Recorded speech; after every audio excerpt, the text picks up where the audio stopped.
back down again, and then took an enormous public works program known as World War II to bring the economy out of the Depression.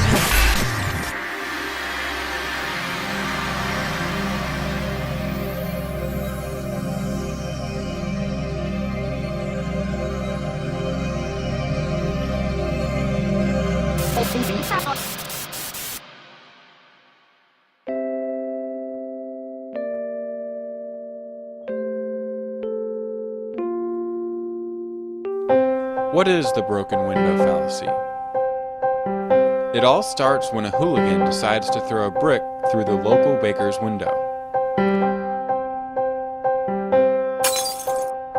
The community gathers at the bakery to discuss what has happened. I feel bad for that poor baker. He's lost a window. It's true, but if you stop and think about it, maybe it's not all that bad. After all, the baker does have to repair his window, which means the glazier will now have work to do. After getting paid, the glazier will probably spend his new income on some of your crops. Then you'll have income to spend on even more goods and services. Biscuits and gravy! The hooligan has actually stimulated the economy. Imagine how many more jobs would have been created if the hooligan had done more damage. Have you all lost your minds? Haven't you read Frederick Bastiat or Henry Hazlitt?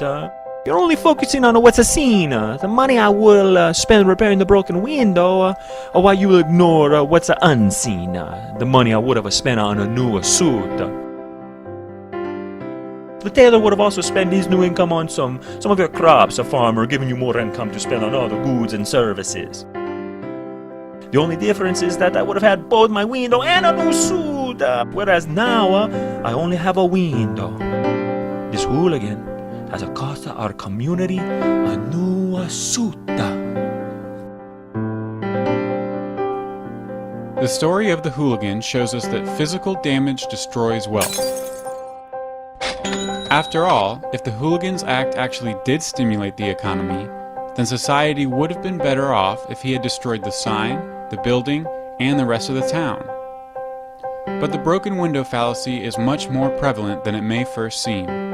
In fact, it remains at the core of mainstream policymaking. For example, when the government claims to create jobs by financing public works programs, such as construction, it does so at the expense of its citizens in the form of either higher taxes or inflation.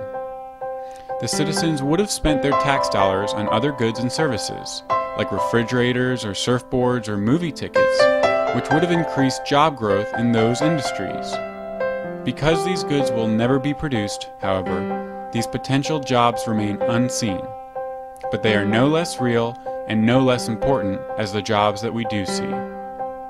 So if you ever hear of the stimulative effects of wartime spending, tariffs, or stimulus bills, know that this is merely our old friend, the broken window fallacy, dressed in new clothing and grown fat beyond recognition.